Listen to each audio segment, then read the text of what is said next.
our dough, chaps. We've done our dough. Hello and welcome back to Odds. We have cycled through a full year. This is episode 53, so 52 weeks are down.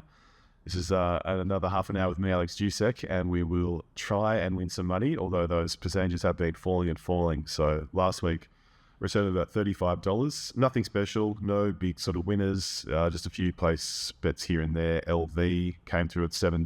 Momets came through with $5. Some scratchings. Surprised to get that much back. It wasn't really a banner week. Eagle Fund didn't deliver any outsiders for us. And then Pinjarra, nothing crazy either. Love and War came in, didn't get any winners in the Hyperion Stakes. So percentage on racing tumbled to around about 4%. I think we were down at about 5. We're up, at about 5 the week before, then slightly down now to 4. And then sport, well, that's down from, we finally got back up positive in cash. And then now we're just down from like 4% to 1%. The West Coast game, the line was great, and Liam Ryan came up for a goal, but the two heavy favourites, $7, Oscar Allen, Nick Larkey, just needed one each, $7. Couldn't do it. Was all sort of unusual goal, well, not unusual goal kickers, but it wasn't the big guns. So only 2 of 4 legs didn't get a bonus bet back. So puts us in treacherous waters for this week. Stradbroke Day in Queensland, decent card at Sandown. Promotions at Sandown Race or Eagle Farm for bonus bets back. So let's dive in. Let's start with Sandown. Race 1, 1,000 metres, 2-year-old open. There's a lot of speed in this race, a lot of winners. Demarcate should go forward. That did quite well to hold off a field last time. Ocean Sprint went to the lead at, I think it was a Packano, Ballarat. Went to the lead at Ballarat. That was quite good in holding everything off. Don't think it'll get as easy a run today. In this, I'd rather go with something a bit, either from these lower numbers, the 10, 12, 13. They're all first starters, but they've coming off of trials. Tillinger's Immortals coming off three in a row. Justice Award was coming off of two wins in a row. Thanks, Gorgeous. So a similar deal. I will put those in the Quinella for sure. But number 8, Derivative. This is interesting. It had runs in Queensland before. It had run 7th to Space Rider in an 8-horse field, but it sort of missed the start in that race and went back. So and it threw its head around a little bit. It's won trials since. So I think that's a real value runner. It's paying 10 from barrier 1. It should be sort of midfieldish or maybe a little bit behind the leader.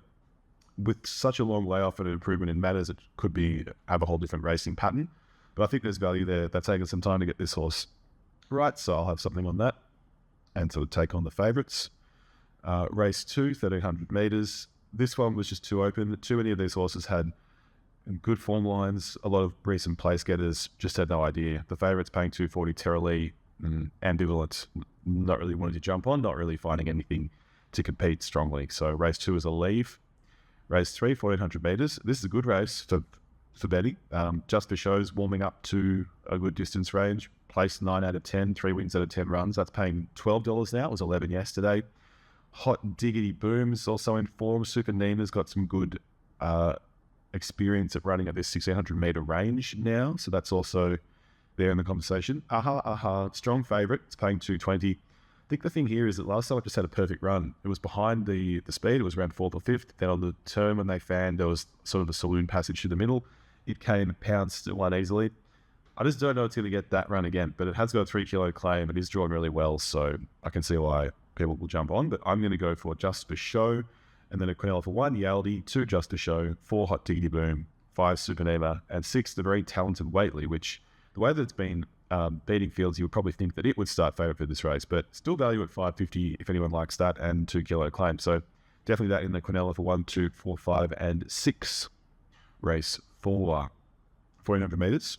Favourite is Dirty Grin. This made up a stack of ground to run second last time and in previous wins. I will have something on Prince of Nottingham, number 2. 6 wins out of almost 30 starts. It's got a pretty decent second up record, a win in a place of 4. It's placed more than half of its runs. I just feel like it's decent at the distance range, and it's not badly in after the claim. Pretty open race. Georgie at Mads here for another crack. So Atlas, Flying Mickey, sort of, when will it win? Will that happen? Currently 20-1. Stylish. Ran home really well last time after down the straight, it wasn't sort of blocked in, but it was behind this horse and it couldn't really get out, or it didn't seem to want to. Maybe it just couldn't change. Maybe there was not enough time, or it just would have been detrimental to try and change course. Once it did change course, it made a stack of ground at the end. So that's got barrier 3, not really down the way it's, considering that they're all pretty even in this race. But I think that that's value, and it was $6.50 yesterday. It's $5.50 today, after a couple of not scratchings of super important horses. So it's I think it's a little bit in, and it was $8.50 on Sportsbet yesterday, which was I feel like overs. So yeah, each way on Stylish, each way Prince of Nottingham, and a Quinella for 2, Prince of Nottingham, 10 Sir Atlas, 12 Flying Mickey, 16 Stylish. Yes, that's what we'll do. Race 5, 600 metres. I feel like Pariah Pearl is value. It's 4 starts this prep, 2 of them have been wins. I was paying $17, likes to go forward, make its own luck. Extreme Virtue was unlucky last time. It's got a sort of contentment barrier 11 and probably cross. I think Pariah Pearl's some good value in there. My old favourite Handicap is resuming. A bit of an unsuitable distance, 1600. Definitely wanted to get out to 2000 and longer. But I still want to have something each way, just because I wouldn't want to not be on if it does well, like for any horse that you follow. So yep, Handicap just a small each way bet. And then Dealing Aces has been scratched, which I was keen on. So yeah, I'll just stick with Pariah Pearl, and then a Quinella for 1, 4, 8, and 12. Lady Pappygate for a bit of value out of the Forsman Yard. Race 6, 1600 metres. Amberite, 40-1. I think there's some value there. That's got quite a good record overall for a horse that at those odds. Decent trial at Moe as well. I just think that the distance isn't too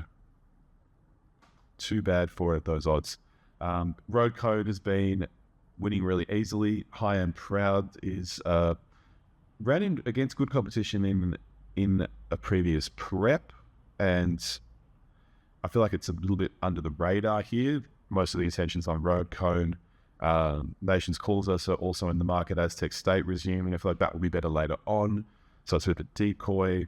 Chicago has been going to the front and winning really well. So interesting race. And there's a few down the bottom there, like Glenn's Top Cat and Roaring Engine will sort of be better suited at Moonee Valley. But yeah, Road Cone is a watch. Definitely could win again. I'll just have something about High and Proud. I feel like that's the one that's been overlooked. And then Amberite just as a bit of a throwaway at those odds. And a Quinella for 1, 5, 6, 9. 5, 6, 9. Race 7. Going to leave these ones because we want to get the go for the bonus bets back. So that was races 1 to 6. So I will leave those ones and go to Eagle Farm, and we'll kick things off there. Race 1, 1600. Basically here, just want to stick with Pisces. It's come through a lot of these strong races during the spring. During the Winter Carnival, and Group 3 here, but it's sort of dropping in grade a bit. So yeah, I just want to have something. I feel like hasn't picked up the silverware that it wanted over the Carnival, and then now it's like, cool, we can grab this at the end. So just want to have something each way on Pisces. Race 2, similar deal. I liked Pier's run last time. I think this is a very winnable race, and just want to have something on Pier. That was 380 yesterday when Transatlantic was still in the race potentially, and now 310. So. And then just I want to mention Unspoken. What an interesting horse. It had all this sort of form where it hadn't run a place. Then it comes out on Melbourne Cup Day off a long layoff and runs second to Aaron Bay, just almost wins. And then it's sort of had a long layoff again. It's had a couple of trials and won one. And so here it pops up again in the Eagle Farm with the Carnival. So Unspoken's interesting, but yes, just want to have a basic bet on Pierre. And race 3, Brisbane Cup. Allegro won this last year. Wants the dry, doesn't want the wet, so that it gets it. Paying 19. It's got a lot of weight compared to a few of these. They've got 53, but definitely the best horse in the race. And with that class edge, I feel like it could win. So I'll probably up my bet if anything. I feel like Nick Spur and Narussa, it's a different grade.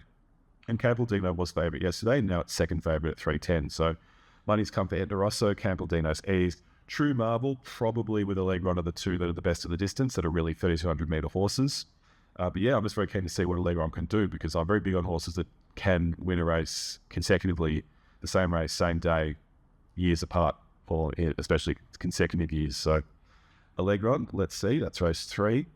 Race 4, Open, Quietly Arrogance, the favourite. Brave Design was really good last time, loomed up to almost win, where Cool Archie came roaring down the outside. Earn to Burn, this one I liked where it was scratched in a few weeks prior. Then it's gone and won at Toowoomba. And that's paying 34, definitely value. Fabulantes was third at the Gold Coast recently, but then that was behind Brisbane, where the margin was 10 lengths, but actually Brisbane's winning margin was like 8 or 9, so Fabulantes wasn't really that far behind. Then it's been scratched, and now it's running here. So Earn to Burn, Fabulantes is definitely worth it. A lot of potential runners. Smexy down the bottom, that's paying 26. The win at Caloundra was quite good, quite tough. Feel like that could do the same thing. One of the lighter weighted horses. So each way on those, 5, 6, and 15. And then a Quidella for 5, 6, 15, 17, and maybe Brave Design number 3 will be in the best sheet at the end. Race 5, 1,200 metres listed race. I just want to have something on App and Girl. Backed it last time, didn't run anywhere. I just want to stick with it. Otherwise, it's a race I don't really know.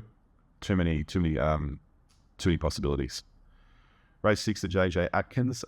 Grafted Burners, I feel like it's been a bit unlucky this prep, so I want to have something on it again.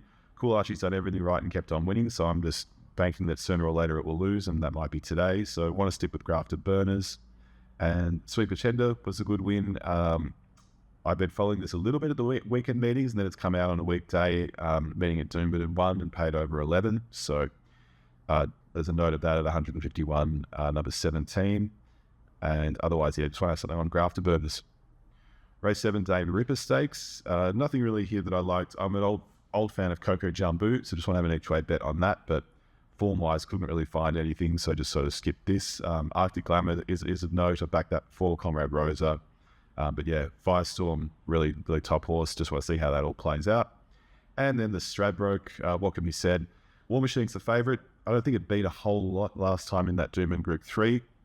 Beat Far Too Easy, which is a good horse, but like this is a Group 1 we're talking here.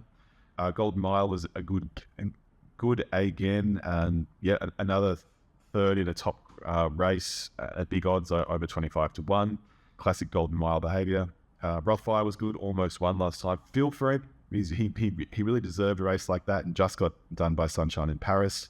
Poorly drawn again. But yeah, Payline, Yellow Brick, Punchline, that sort of gives you the flavour of this sort of Group 1 field. Front page is definitely value for a horse with 29 starts, 8 wins, 8 placings. Can run on good, can run on soft. It's a Group 2 winner from last start. Pretty crazy that that's $23.34 on the tote, but it is badly drawn and will want to go forward. So there's a lot of distractions here. Transatlantic was good last time. I just don't feel like winning that listed is enough to really be a player in this, but it could be. I'm just going to go Rise at Dawn. I backed it last time. I'm going to stick with it.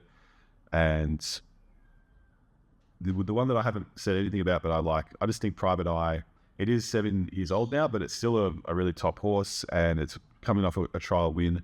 I think it's got these covered, especially in its prime. It would have these covered, and I just want to see if it can do it again today. It's been out of the public consciousness for a while. Hasn't been the top liner sort of fangirl, and Jolly Star took over. So what I have definitely Private Eye, and then something on Quinella. So 1 Private Eye, 10 front page, 13 Rise at Dawn.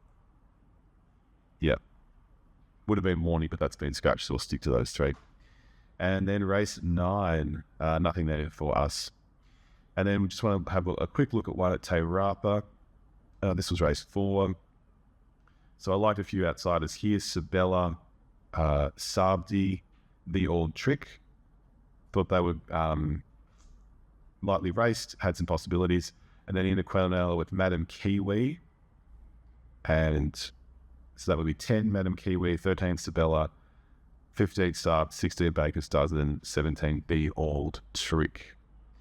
So apart from those meetings, just want to have one look at Bunbury. There was one race there where there was a horse I had been just had a feel for today. Race 5, number 7, Close Talker. It was 10 yesterday, now it's into 7, so been a couple of scratchings. But yeah, money's a bit there. It's been 4th, 2nd, 4th this prep, so just each way on Close Talker in race 5. And that's all for racing. Last week we got back 35, hoping to do better. I was actually going to just keep it really simple this week and do sort of like 10 bets of $5 or maybe 20 bets of $2.50 and just target those bonus bet races. But it's ended up being the same sort of thing with $1 here, $1.50 there. So I've done that. And then sport-wise, AFL last week took too many legs, or not too many legs, but didn't get 3 of the 4. This week, same thing. The Essendon game is one I want to look at. We haven't beaten Geelong in 7 years. They've had a really good run against us. We're lacking experience and depth this week, so we'll probably get beaten by about 70 points, but stranger things have happened. But anyway, we won't take the result in this. We'll just expect the Geelong players to kick a bag full of goals. So Jeremy Cameron for 2. I feel like it could be a game where Brian Myers picks up a couple, and he's paying $8.75 to get 2 goals, and he has done it before, and it could be a bit of a goal fest. So I think that's crazy value. Brad Closer being the same mould, he could sort of pounce in our back line. But yeah, Brian Myers for 2, Jeremy Cameron for 2. We'll go Stengel for 1, and Dangerfield probably to cause some havoc in the forward line against an undermanned Essendon defence. So those 4 together, odds of $14, taking a bit of a risk this week, but a bit of a liberty. But we'll see. That was the pick of the games from the ones that were left. Last night would have been quite good, but not many goals between Hawthorn and Adelaide, so probably a good one to skip. So that's everything, and good luck for your betting weekend, and we'll see you very soon. And then came Sweet Liaison as they turned for home. Jefferson, he's been in front every inch of the way. He's out like 2.